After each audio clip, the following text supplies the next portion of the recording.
China issues a stark warning to President Trump. Be careful with Taiwan, or risk another conflict. Time for the Streamline.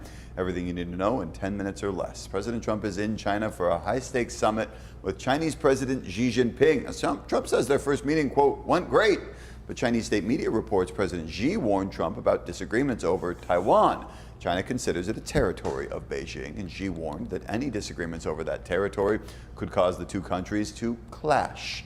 The war with Iran is also a major focus of the trip. The conflict is pushing gas and food prices to new highs in the U.S. Trump suggested China should help to reopen the Strait of Hormuz. It's in their interest to resolve this. Economies are melting down because of this crisis in the Straits. They're going to be buying less Chinese product, and the Chinese exports are going to drop precipitously. Analysts say China's in no rush, though, to help. A U.S. intelligence report says the war is actually giving China a strategic edge. Trump and Xi will meet several more times during this summit, including a state dinner and a formal tea ceremony. With no end in sight to the conflict with Iran, gas prices are climbing again. Nationally, it's up 2 cents overnight to $4.53 a gallon.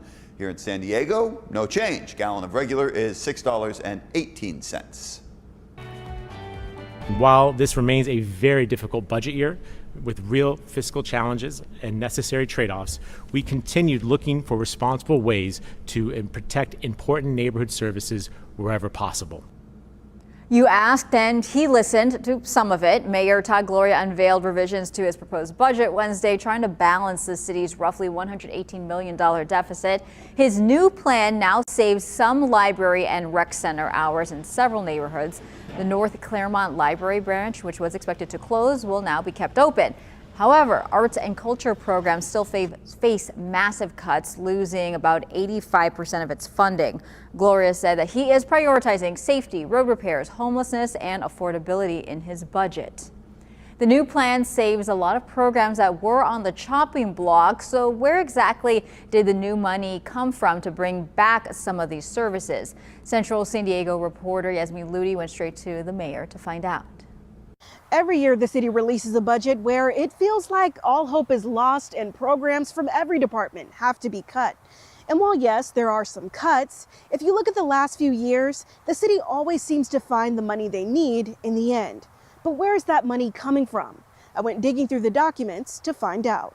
These restorations today are made possible by a slight uptick in tourism revenue, along with a new legal guidance on the utilization of our golf fund. San Diego staples, tourism, and golf to the rescue. According to the mayor's office, a small increase in the tourism occupancy tax, also known as TOT, and about $4 million from the Golf Enterprise Fund are saving programs across the city. Things like rec center and library hours, youth programs, and December nights. But the money can't cover everything. The mayor says his budget revision did not include any more money for arts and culture funding. In this environment where we're trying to close a 9-digit budget deficit, we have to be very specific and focus on the priorities of San Diegans. If this budget whiplash seems familiar, you're not alone. The same thing happened the past 2 years. At this exact same time last year, programs across the city were on the chopping block, including police staffing. The city moved money from one place to the next to keep the programs. The year before, the same thing. A revised budget restored millions in funding, including homeless programs. At the same time, the mayor said he was able to do that through the state funding and by asking the commission to tap into its reserves and backfill funding. While finding money tends to be a trend in the last few years, some leaders don't agree with how that money should be spent. The $2 million that we'll be spending on AI surveillance of everyday San Diegans. I believe today, and I will always believe, that it is better to invest in safety and fun and good opportunities. Gloria feels differently. This technology is absolutely keeping San Diegans safe, and the evidence is in the declining crime rates. The mayor's revised budget will be discussed at next week's City Council before a final vote in June. Covering Central San Diego, Yasmin Ludi, ABC 10 News. Health officials are now monitoring at least 36 people across the U.S. for hantavirus. That includes 18 people who were on board that cruise ship where the outbreak began. But officials are also investigating a possible new case in Illinois that's not connected to the ship. The CDC has more than 100 people working around the clock on this. There are now 11 confirmed cases worldwide. One critically ill passenger in France is in intensive care and needs an artificial lung. The World Health Organization, though, says risk to the general public remains low. The Trump administration is withholding over $1 billion in Medicaid funding from California. It says this is to stop fraud in federal health programs. They're also freezing new Medicare enrollments for hospice and home care providers nationwide for 6 months. We are going to very aggressively encourage the states to take Medicare fraud more seriously.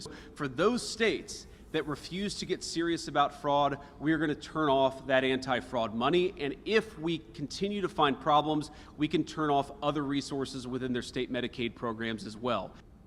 And California officials dispute the fraud claims. Keeping your utility costs down over summer can be difficult, but there are things you can do to save. A lot of people are trying to figure out how they can save money when it comes to their electricity.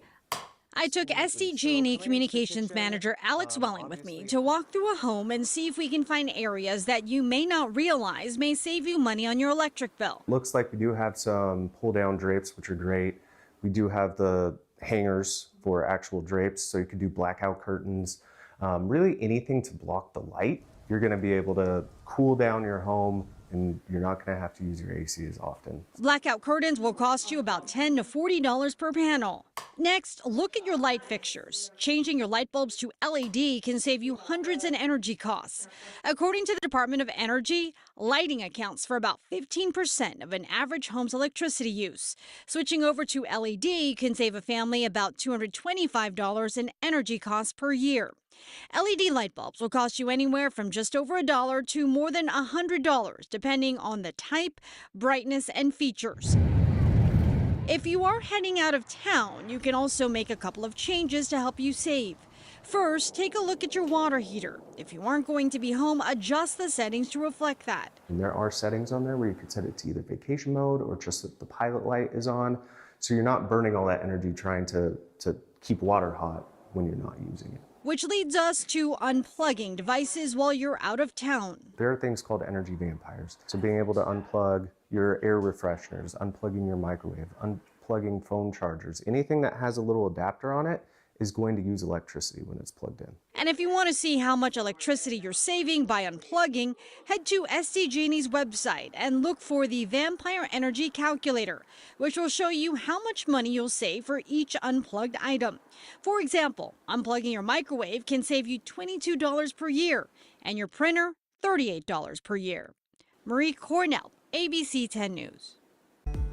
The 2026 World Cup final will have more than just some of soccer's finest competing to be the best. It will also feature top music talents. FIFA announced that Shakira, Madonna, and K-pop superstars BTS will perform at the first ever halftime show.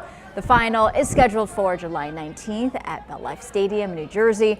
World Cup 2026 begins June 11th in Mexico City and will have matches played in several locations all across the U.S., Canada, and Mexico, including LA. In the South Bay of Chula Vista landmarks coming back to life, the city announced that it acquired the Vogue Theater on 3rd Avenue. It opened in 1945 and was a popular downtown Chula Vista spot until it closed in 2006. The city plans to revitalize the theater and reopen it to hopefully build up the art scene in the city. We are still waiting on the cost and the timetable for the project. Looking forward to that coming back to life. And that's your ABC 10 News Streamline. Everything you need to know today in under 10 minutes.